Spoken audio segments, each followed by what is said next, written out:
Hello students, welcome to MJC Learning. Standard 12th, subject IT, topic e-commerce and e-governance. In today's session, we are going to learn about introduction to e-governance.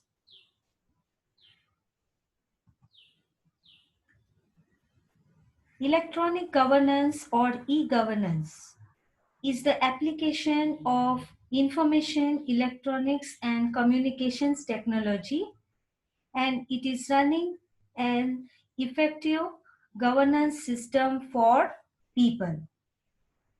It is the integration of ICT, that is information and communication technology, in all the processes with the aim of enhancing government ability to address the needs of the general public. E-governance is about more than streamlining processes and improving services. It plays major role in transforming governments and renovating the way citizens participate in democracy. It signifies the implementation of information technology in the government processes and functions so as to cause simple, moral, accountable, and transparent governance.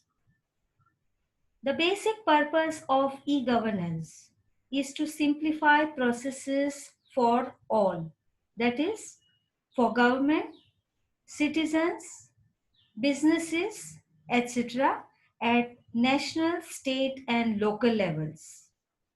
In short, e-governance is the use of electronic means to promote good governance. Hence, e-governance delivers smart government, SMART, that is S for simple, M for moral, A for accessible, R for responsive, and T for transparent. So SMART, simple, moral, accessible, responsive, and transparent government.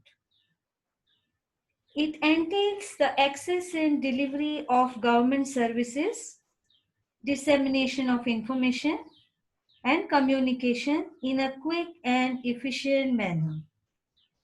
Through e-governance, the government plans to raise the coverage and quality of information and services provided to the general public by the use of information and communication technology in an easy, economical, and effective manner.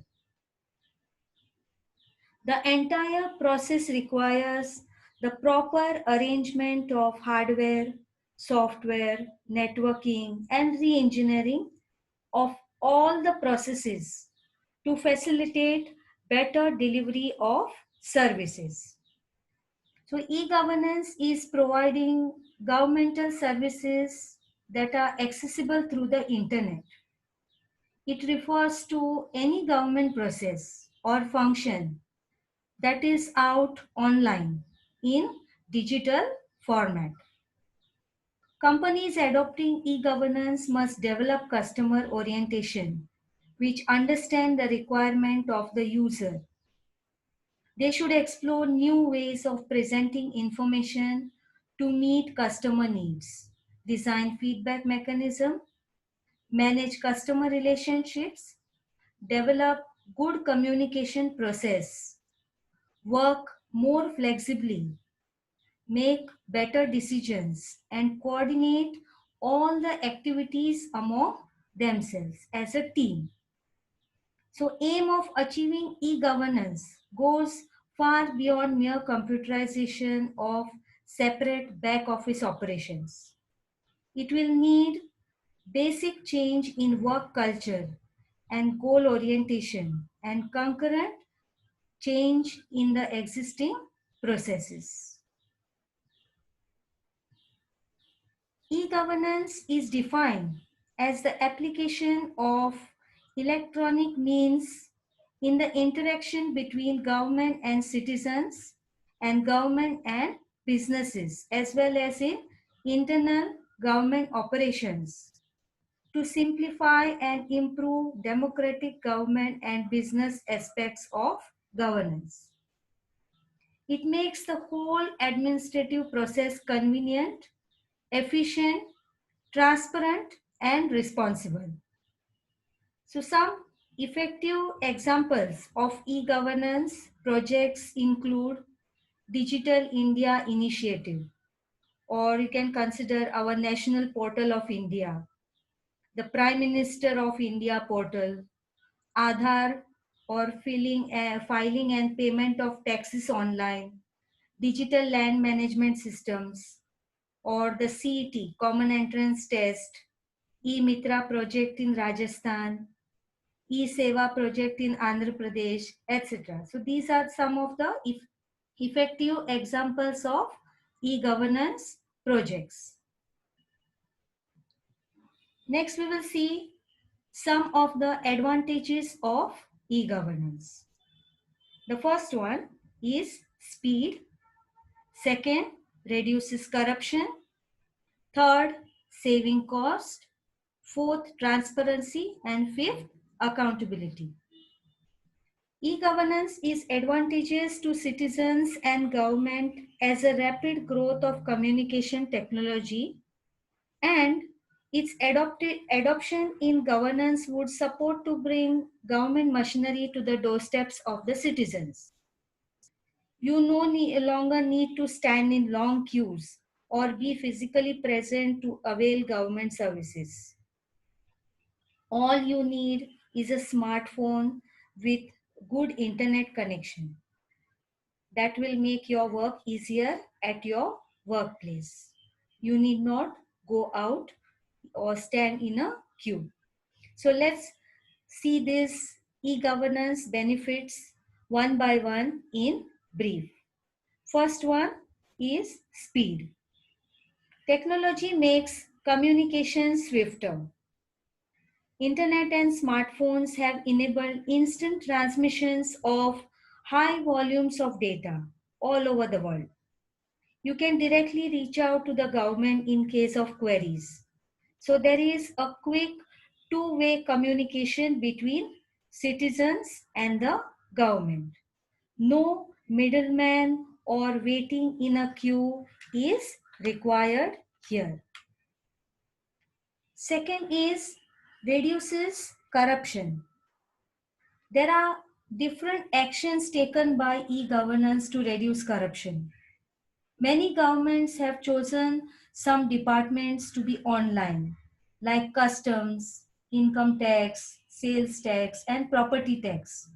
Every service of government must be delivered online to every citizen all over the country. Third one, saving cost. A lot of government expenditure goes towards the cost of buying stationery for official purposes. Letters and written records are to be kept, consume a lot of stationery. However, replacing them with smartphones and the internet can save crores of money as expenses every year. You can store data over the cloud and send communication over the internet. This saves cost, time, and proves to be a more secure way of managing large amounts of public data. So this is how you can save cost. Fourth one is transparency. The use of e-governance helps make all functions of the business transparent.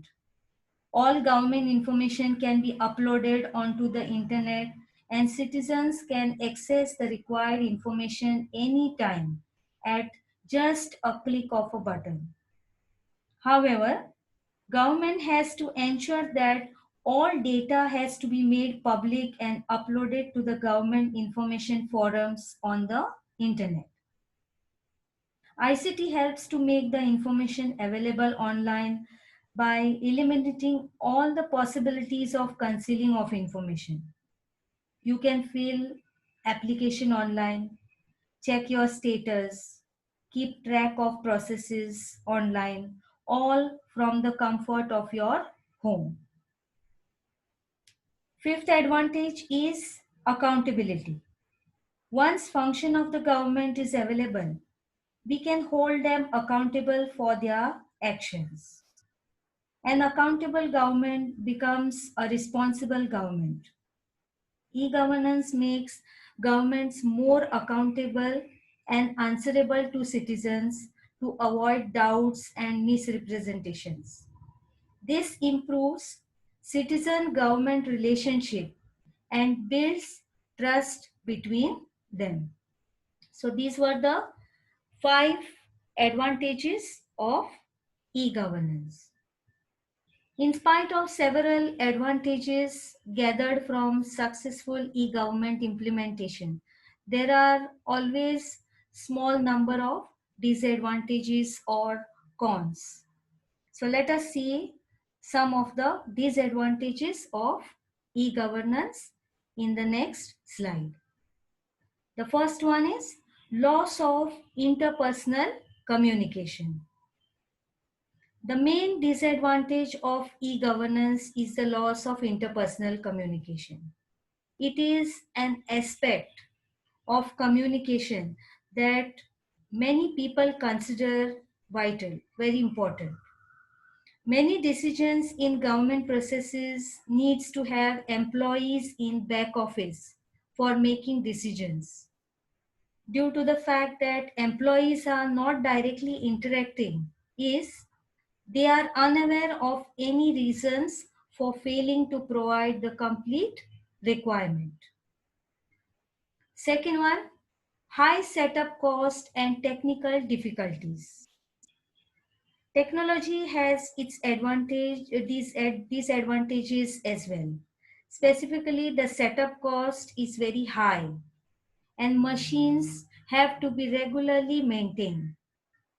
Often, computers and internet can also break down and put a halt or stop in governmental work and services. So all these difficulties are to be taken into consideration. So a high cost for or expenditure is required for this. Third one is illiteracy. A large number of people in India are not computer friendly or aware of technology. They do not know how to operate computers and smartphones. So e-governance is very difficult for them to access and understand. This becomes another disadvantage of e-governance. Fourth one, cybercrime and leakage of personal information. There is always the risk of private data of citizens stored in government servers being stolen. Cybercrime is a serious issue here. A breach of data can make the public lose confidence in the government's ability to govern the people. So all the data of the citizens has to be preserved properly in the government portals. So this was an intro to e-governance with its advantages and disadvantages with a brief introduction. In the next session, we will learn about the types of e-governance in detail. Thank you.